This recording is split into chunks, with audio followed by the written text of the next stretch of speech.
Greetings and welcome to Hexed Countered. I'm Joe. In this video, we're going to be doing the second part and showing the first turn of gameplay for the Kaiser's High Seas Fleet, the Great War at Sea, 1914 to 18, designed by Gilbert Collins and published by Compass Games.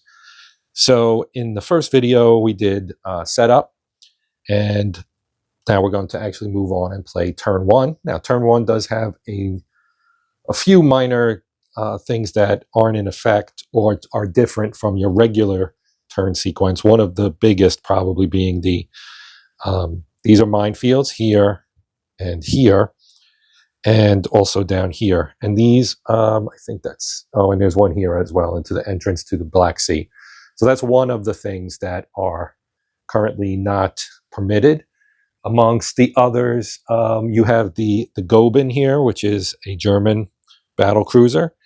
It does say on it Mediterranean. It starts in the Austro-Hungarian Empire. Now, the central power player has the option to try to move it during this turn to the Ottoman Empire, to Constantinople, right? If you do that, then it becomes a Turkish ship. So this was the plan. The Goeben was going to be sold to Turkey ultimately, or the Ottoman Empire. I still call it Turkey. Back then it was the Ottoman Empire. It was going to be sold to the Turks, but it was not. It ended up remaining a German ship. So that's one of the things that can be different. There are some other limitations that we'll talk about, such as Russia, Italy, France, and Austria-Hungary cannot move their surface units until turn 2. But you are allowed, as the Austro-Hungarians, to move your submarine, your U-boot here. So that is their lone one. The Germans also have one, but the Germans and the British are allowed to move their surface fleets as well. Here in the first turn of the war, each turn covers 6 months. This one covers August to December of 1914. And then we'll move into turns that basically cover half a year: 2 in 15, 2 in 16, 2 in 17, and 2 in 18. Now we do have a sequence of play here on our charts and tables player aid. And you can see the A through J phases in the sequence of play, starting with mutual reinforcement. That obviously, or maybe not obviously, but that and mutual repair will not take place in turn 1 simply because there are no new reinforcements. We have our at-start forces, and we also don't have any ships in need of repair currently. So that means we would be going directly to C, which is the Entente Powers movement. And so the way that works is pretty simple. So you can move your surface squadrons one adjacent sea area, or the British have the option of using British strategic movement, which is moving your unit or your squadrons, in this case, from a friendly port to another friendly port. So if we wanted to, let's just say they have multiple squadrons. If they wanted to, they could move one of these squadrons to, say, via strategic movement. They can move it to anywhere that has a friendly port. So they could move something to Gibraltar. They could move something to Rhodes. They have options here. We do have a few ships in Malta currently. That would allow them to basically have them there for a future turn because you have limited movement, right? So, and basically your limited movement is 1. And then you have the opportunity for extended movement that we'll talk about because that's a later phase. So let's just say, taking a look at our squadrons here. So the first squadron, I have my task force charts off camera because the game has it's not an enormous footprint, but it's not a small footprint. The board obviously is the biggest piece, but then you also have surface combat mats for both sides, as well as task force charts for both sides. So this is what is in the first squadron. You've got the Neptune, the Marlborough, the Colossus, the Hercules, the St. Vincent, and the Collingwood. They're all battleships. So and Dreadnought battleships. But if we wanted to, they stay on there. They stay on there, and we could say we want to use strategic movement to move this somewhere. But for sake of maybe power projection, let's stay local for now. Let's go first squadron to the North Sea. Then our second squadron is comprised, okay, so we have King George V, the Centurion, the Conqueror, the Orion, the Audacious, the Ajax, the Monarch, the Thunderer, the Erin, and then back to King George. So that's a decently large 9-ship squadron. So again, we keep this off map so you don't have a stack of 9 ships sitting out there on the map. That is the second squadron. So let's put them in, let's say, the western approaches. Okay, we want to try and kind of block out the Germans a little bit. Now they have their battle cruiser squadron, which is a smaller, less powerful one, right? This has the New Zealand. These are all battle cruisers. You can see their attack and defense values are lower. The New Zealand, the Lion, which is a fairly strong battle cruiser, the Princess Royal also, the Queen Mary, and the Invincible. So this one, we're going to keep local and move to the English Channel. And we have the 4th and the 5th squadrons remaining. So our 4th squadron is this at start. We've got the Iron Duke, the Vanguard, the Bellerophon, the Temeraire, and the Superb, and the Dreadnought, the original.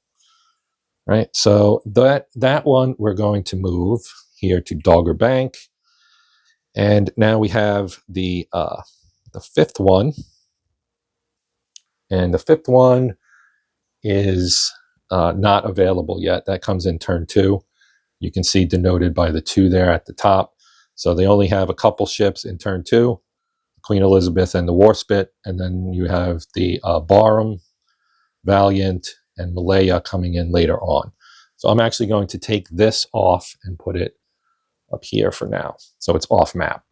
All right, so we've got basically our ships surrounding the home islands. We could have used, as I said, strategic movement and taken the 3rd squadron and put it, in the Mediterranean somewhere. For now, I'm going to basically just not worry about the Med at the moment because, as we know, the Austrians cannot put anything out except for their U-boat. The Germans can move the Goeben. So if the Germans wish to move the Goeben, because minefields aren't a problem here in this turn, they can attempt to get it to Constantinople, but it's possible that won't work anyway. All right, so that was the Entente movement, okay?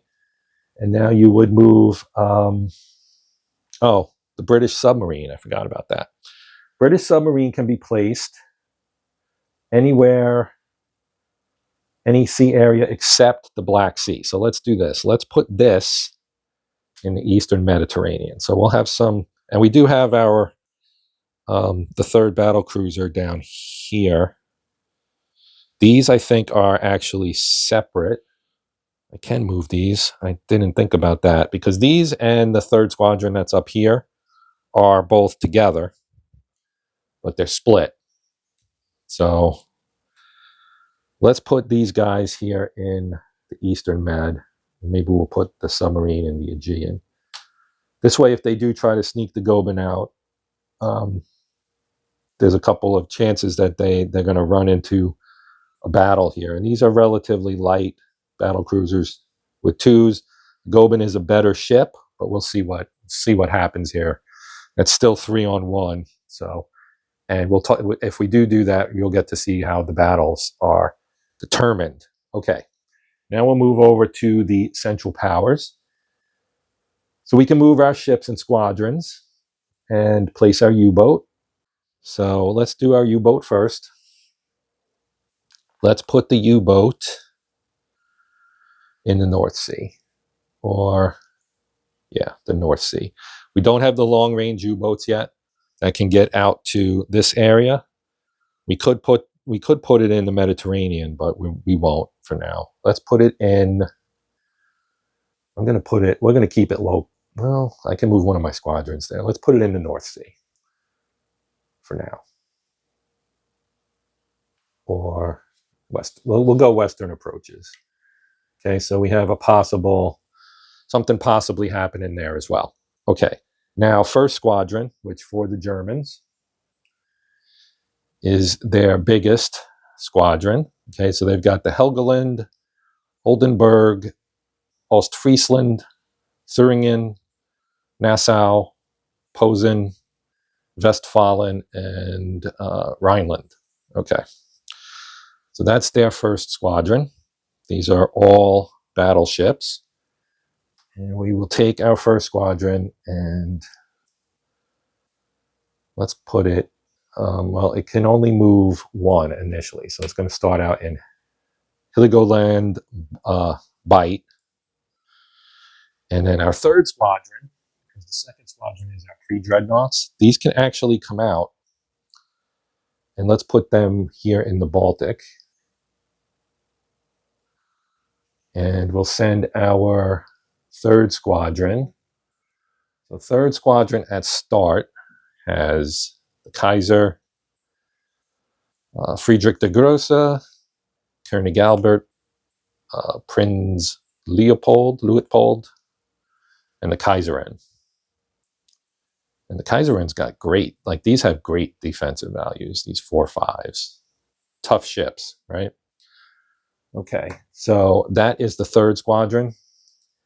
And we will put the third squadron,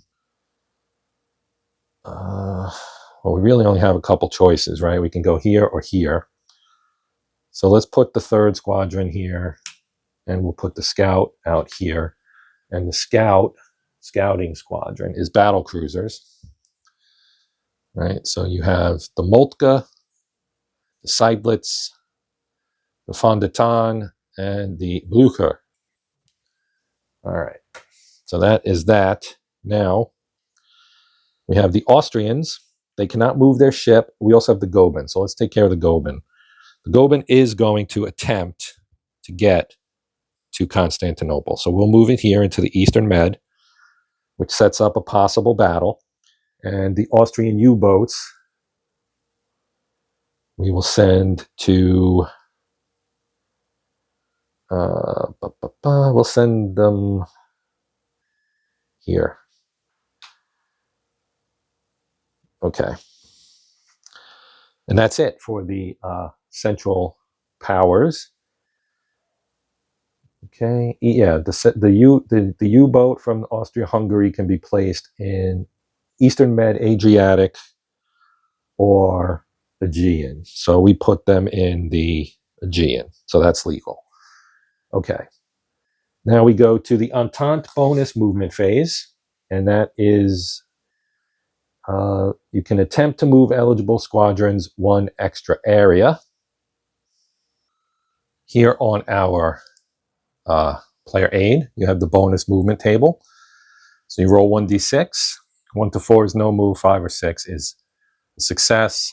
You get 1+1 for battle cruisers and ships of the 5th British Squadron, which is not in the game yet. So let's try to move some of these guys. We'll use the white die. We have an assortment here. Let me grab my dice table. All right, so again, I'm going to use Russia, big old landmass where you don't have to worry about the water stuff. So put that there. So we're going to attempt to move our 4th squadron, or let's see.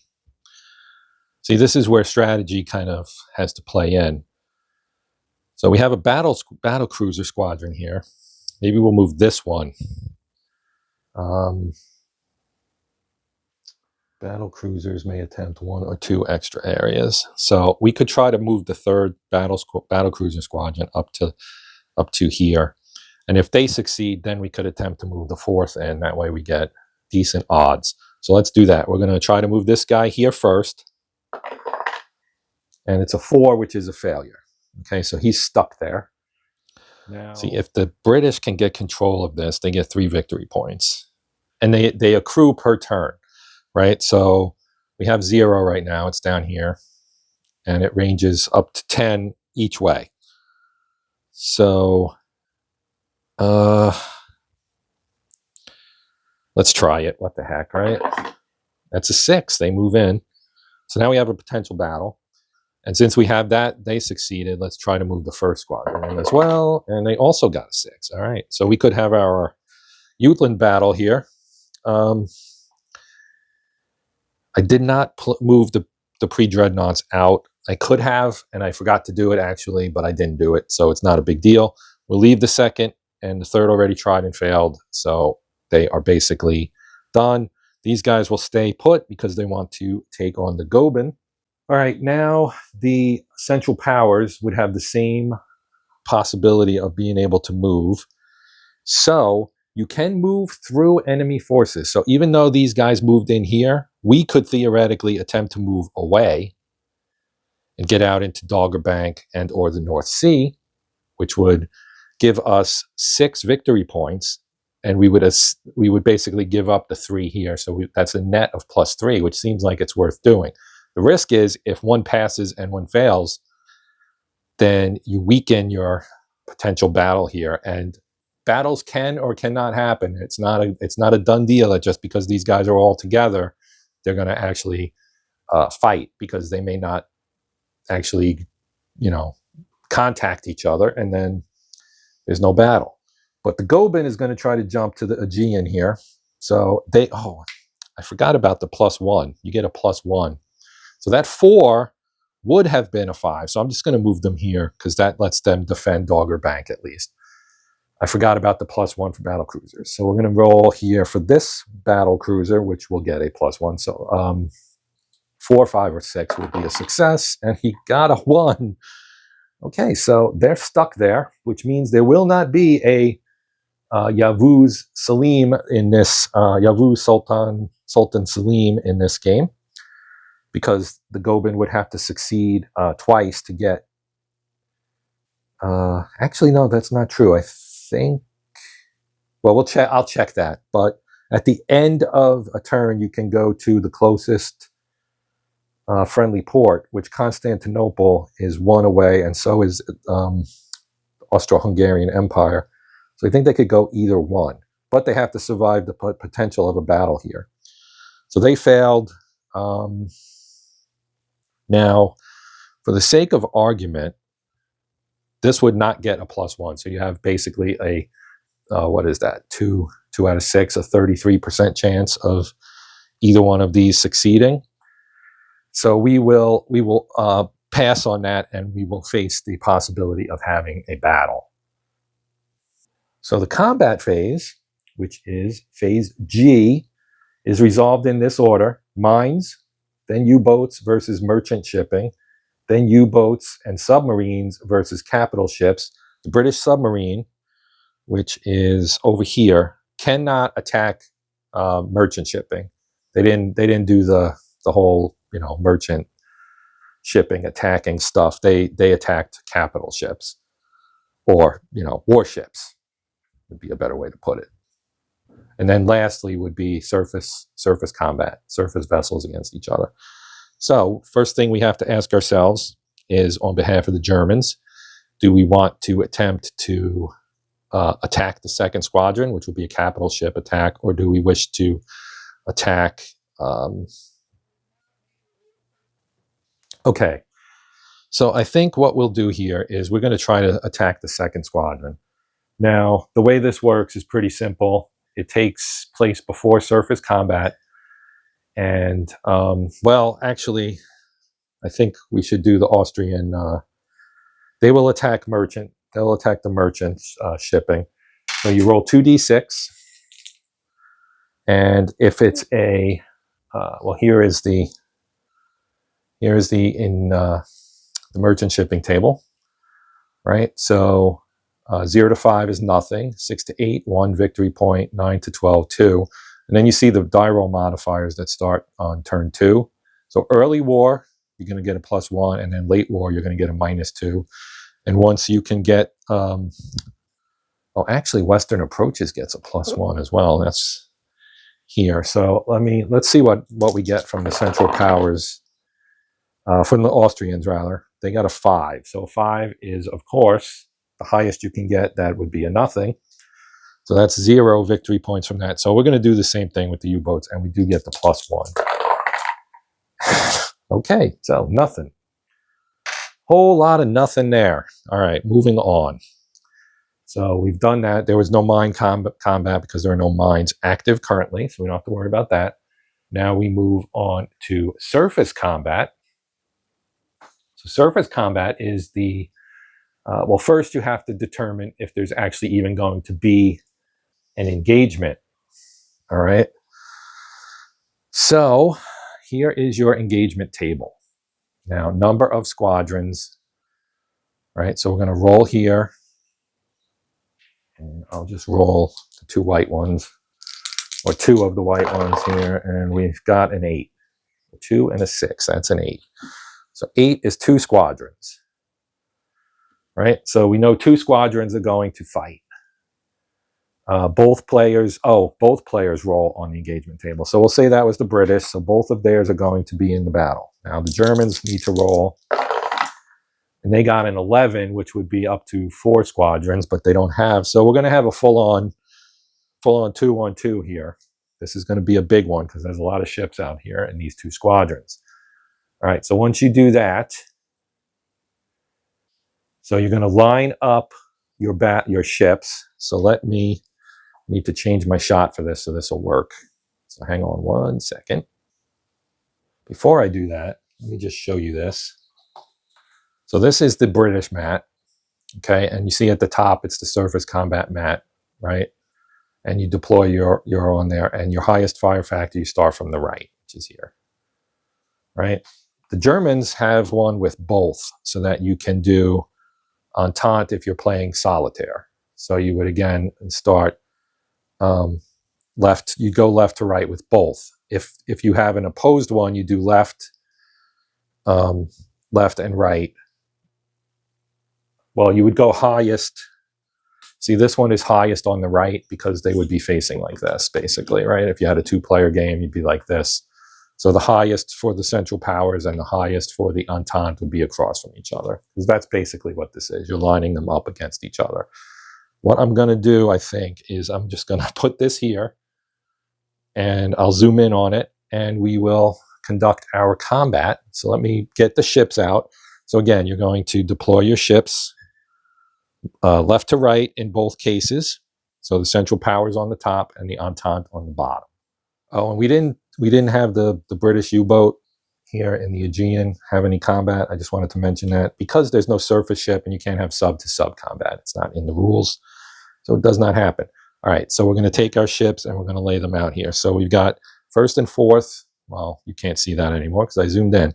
1st and 4th from the British and 1st and 3rd from the Germans. All right, so I put them out here so you can see them. Now, the Germans will, I think, put the 3rd squadron out first here. So you fill the whole thing, assuming you have enough ships, right? And you can do whatever you want. These are all identical in terms of their firepower and defense. So we're just going to put the first 4 of these down. And then we have a couple that I think are out or off. And then for the British, we're going to actually use their 3rd first as well. Well, we're going to put the Iron Duke in the prime spot. The rest of these are 3-3s. So it doesn't really matter, but we'll put the 4th squadron out first. So this is a fairly large battle here. And maybe we can extend off the board. I'm not sure about that. Oh, actually, we got a 3-4 here. Oh, and we have the Marlborough as well. So let's move that there and put this here. We're swapping some stuff around here. Well, you can't quite see them all, so let's slide this over a little bit.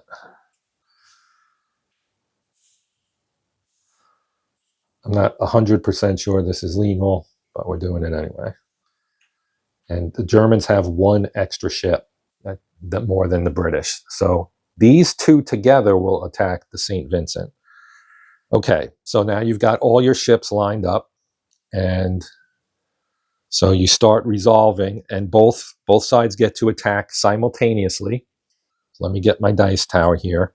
And you roll the number of dice equal to your attack factor. So if we start at the top with the Germans, they get 4 dice. So we'll use these 4 right here. And we roll. Okay, we got a 1, a 3, a 5, and a 5.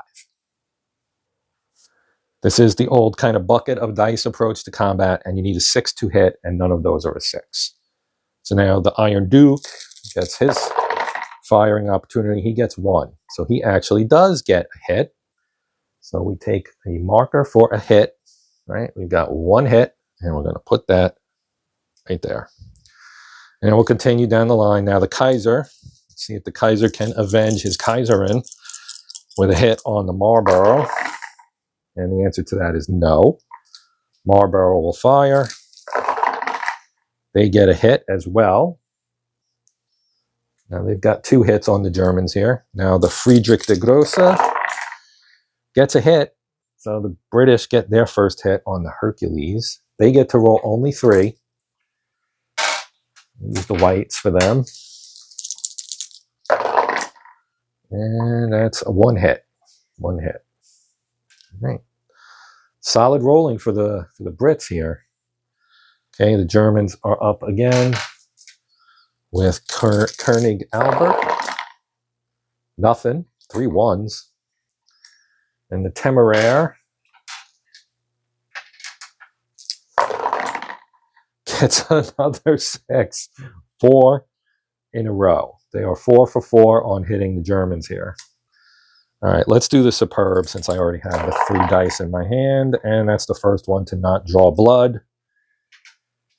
All right, back to the Germans with Luitpold here. That's going to be nothing. 3 3s. And the Superb gets 2 hits. So that's 2 hits. German shipyards are going to be busy here at the end of this turn. All right, let's do the Dreadnought. The Namesake does not get a hit. And Helgoland gets 1 hit. It's that white die, man. White die is deadly. Okay, now we'll do the Oldenburg. Gets 1, none hit, no hits. That was a 2. It flipped to a 6 when I moved it. So, no hits there. I'm sorry, I just realized you can't even see the dice. I will fix that. I apologize. So now we're at the Neptune. Nothing. We'll go to the Vanguard. That's 1, 2 hits for the Vanguard. On the Ostfriesland. Now they will roll against them. You get a hit as well. So Vanguard gets a hit. Now we'll roll for Thuringen here. They get nothing.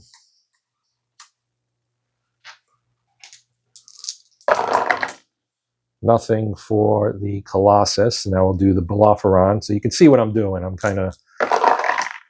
Oh, they get a hit. On the Rhineland. So the Germans have 1, 2, 3, 4, 6, 8, 9. Their port capacity for repair is 8. So they're actually over that already. All right, now we'll do the Westfalen. No. And that is up against the Collingwood. There, line that up a little better. So the Collingwood is going now. Nothing. Now I'll do the St. Vincent. That's also nothing. And now the Germans will round this out with two attacks in a row. The Posen first. 1 hit. And St. Vincent. And they also have the Nassau, which will be attacking the St. Vincent as well. And nothing. So that is the end of that combat round. We can have a second combat round. The battle can continue. Okay, so there are a couple things here.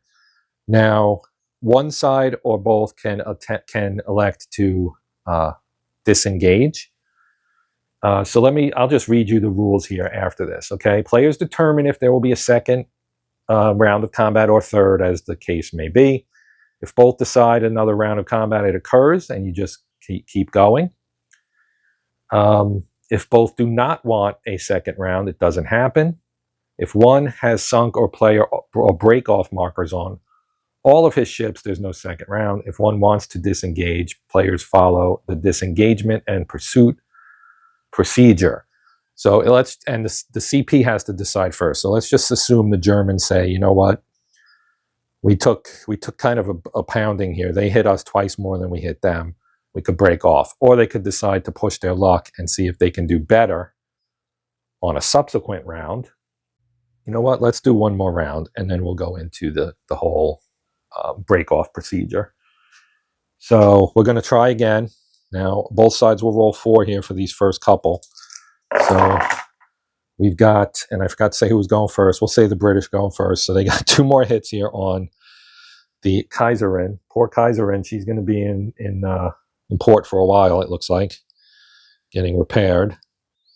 Okay, and then the Kaiser, or the Kaiserin rather, gets to fire back. And she also does 2 hits. So still has some teeth in her there. Now she can take 5. If you get to 4, which is 1 below the sink number, she would attempt to break off.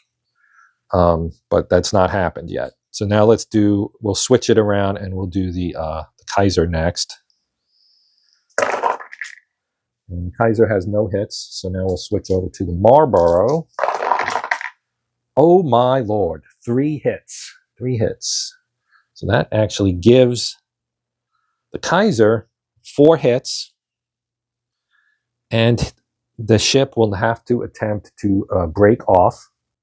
When a ship receives 1 hit less than its defense factor, a break-off marker is placed on it. After having fired, it's placed at the closest friendly port. So it gets a break-off, and it did fire already. So we're going to take it, and it's going to go back to Germany.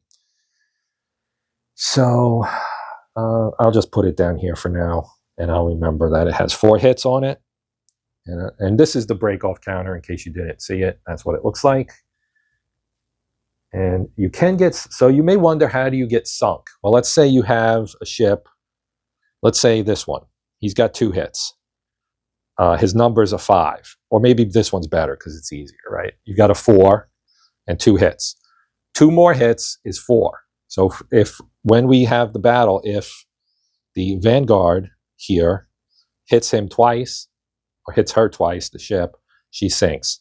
That's how that works. If they only hit her once, she gets a break off and gets to scamper back to port, or limp back to port, as it may be, and will live to perhaps fight another day, because you have to get those hits repaired in port. All right, so now we will continue on. So this round is done. Now we go to this one. We have 4 for the Germans. I'll roll them first, since I have 4 dice here. They get a hit. So this guy, the Hercules, now has 2 hits. So your hit counters, you have a 2 with a 1 on the back, and a 3 with a 4 on, or a 4 with a 3 on the back.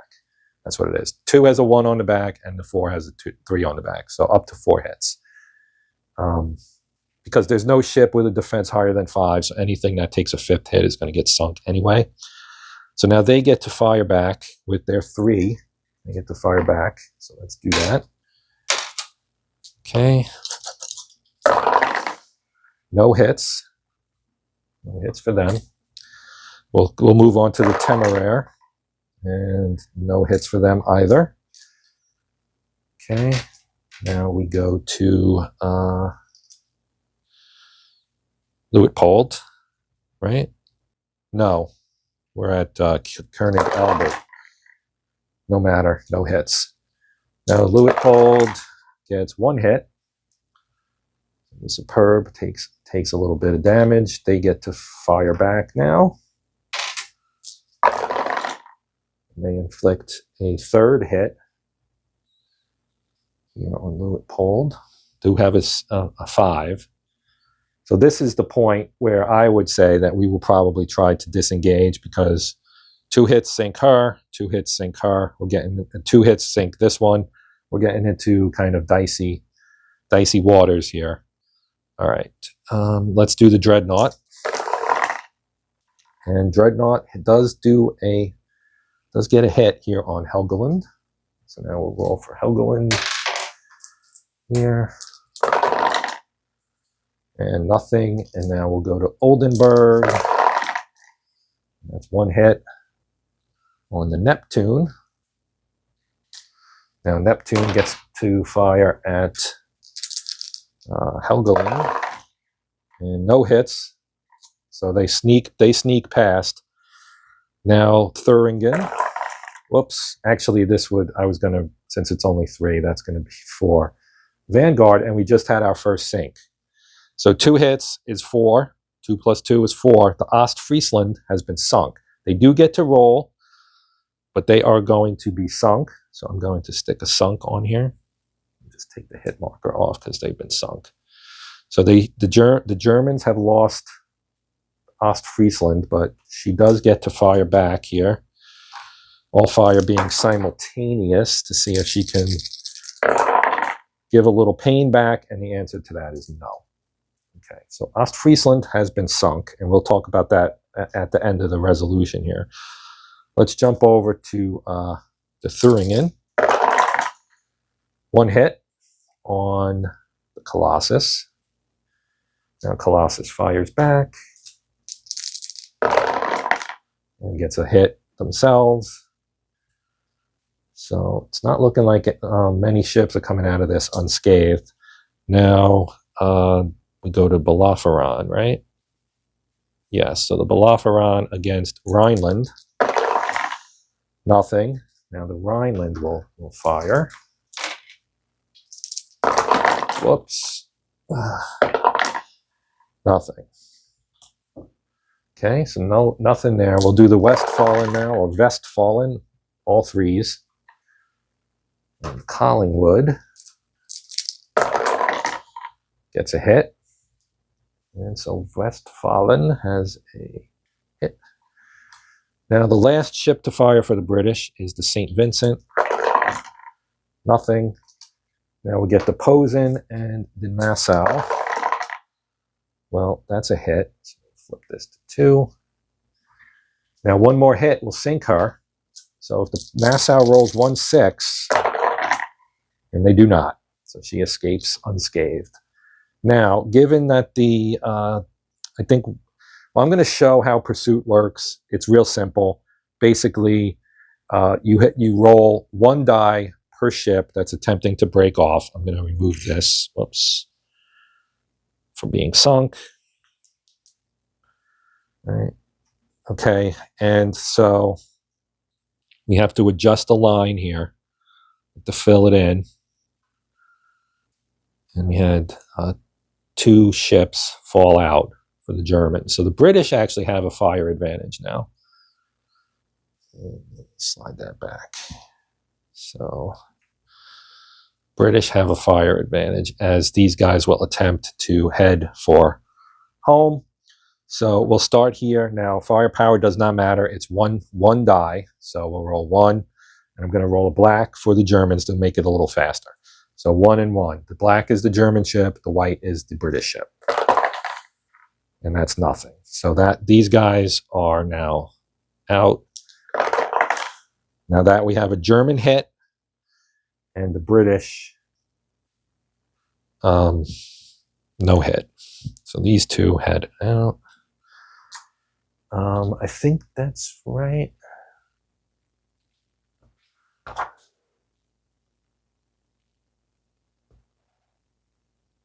Yes, okay, I'm doing it correctly. Just double checking the rules for this here. Now the British get a hit and the Germans don't. Okay. Nothing there. Nothing here. Nothing here. Germans get a hit.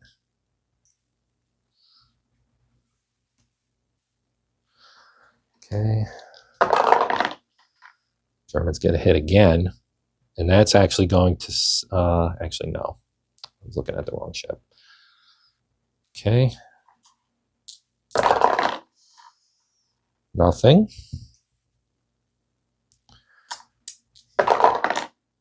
Nothing. Now Nassau gets attacked by 2. So she does no damage and takes no damage. Okay. So that is it. Everybody has skedaddled, and they would go back to their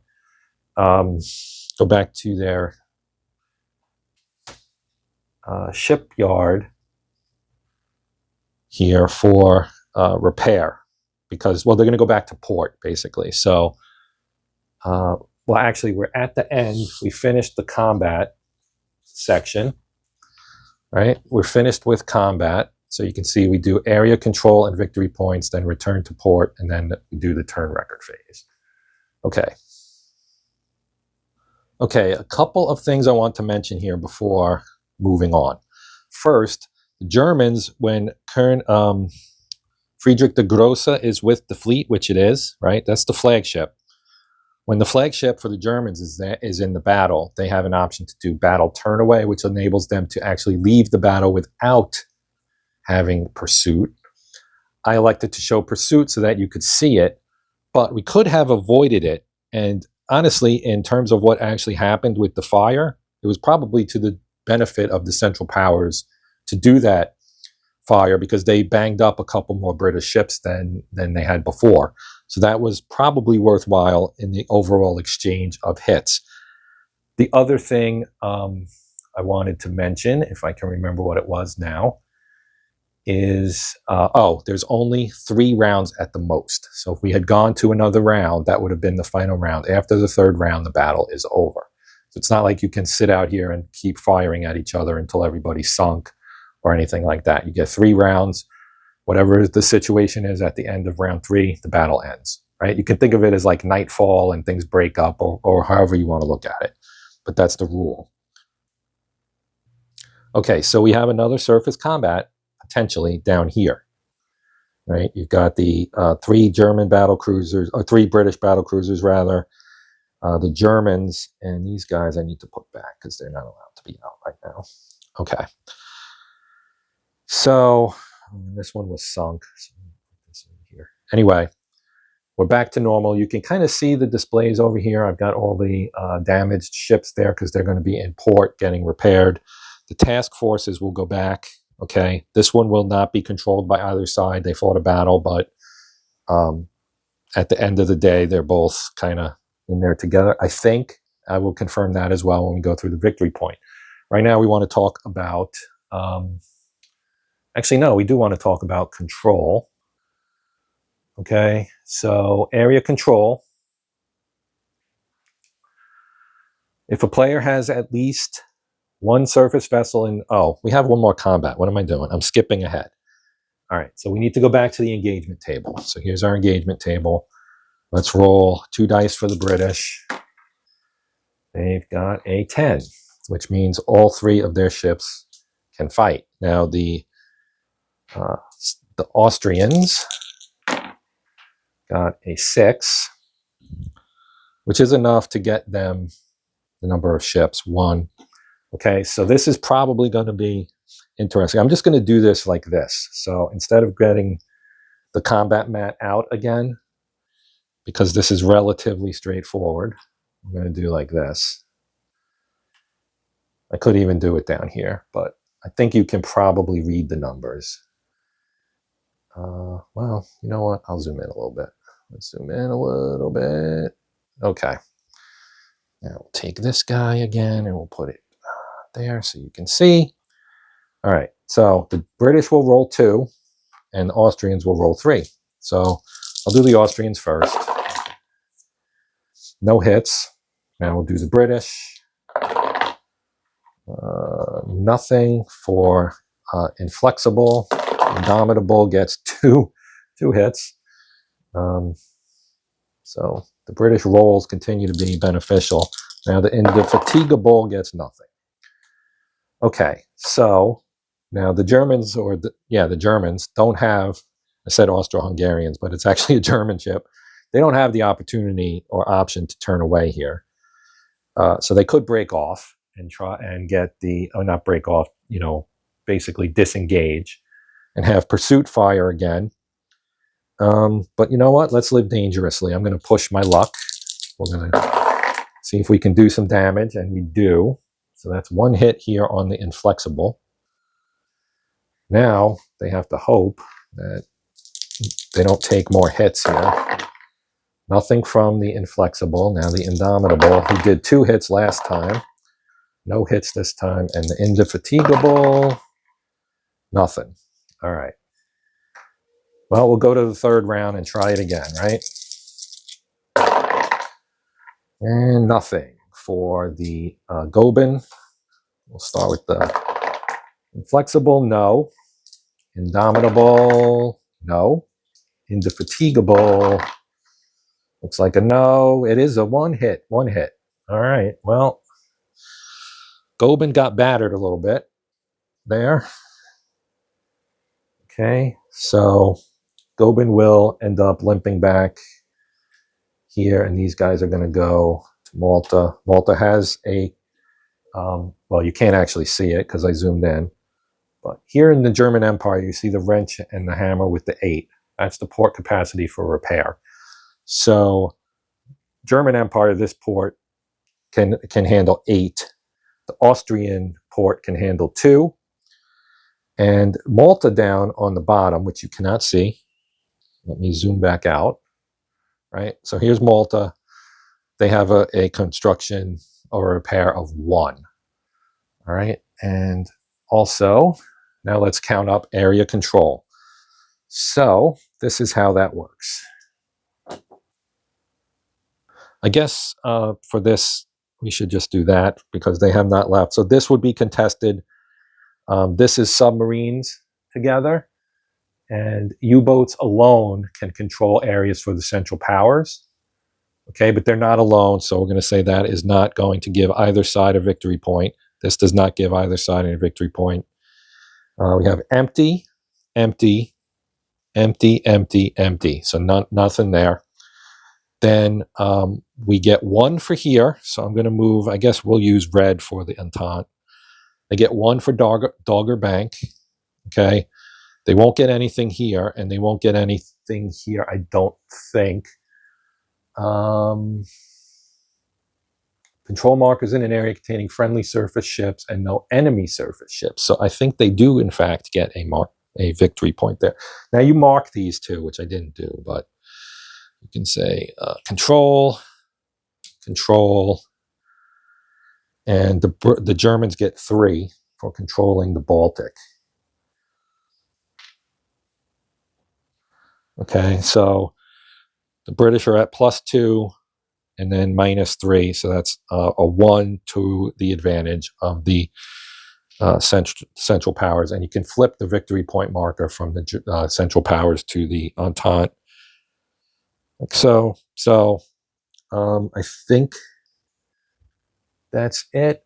And damaged ships cannot control areas. Okay, all surviving ship squadrons and submarines. We're at the return to port phase now. Phase I, all surviving ship squadrons and subs return to the closest friendly port. So these guys, we'll send them to Malta. They could go to Rhodes. To me, it doesn't matter because the sub can go anywhere it wants. This guy will go home. And these will go here. They would go back to here. And the squadrons, these guys go back to the home island. These guys go back here. We'll take our control markers off. Okay, these guys go home. These guys go home. And these guys go home. And I think that is everything. Okay, then you go to the turn record phase where you advance the turn record marker to the next turn. So we would go to January, June 1915. But since the video is almost approaching an hour almost, we're going to end it here. So, but in the meantime, I'm going to wrap this one up. I do want to give a shout out to my channel members. I appreciate the support. If you would like to become a member of the channel yourself and help support the Hexed Countered channel, you can click the join button below the player, and that'll give you some information on how it works and the 2 tiers and all that good stuff. So if you're interested in checking that out, feel free. I do appreciate any help. I also understand not everybody's able or willing, and that is completely fine. Thank you for watching. Thank you to my subscribers as well for their support. And please consider liking, sharing, and or subscribing if you're not a subscriber. But if you can do any of those things, it would be greatly appreciated. And even if you don't do any of those things, hopefully you'll come back and check out something else down the road. But we're done for now. I'm Joe. This is Hexed Countered. There will be another video in this series. I will show at least turn 2. So we're done for now. Until next time, happy gaming.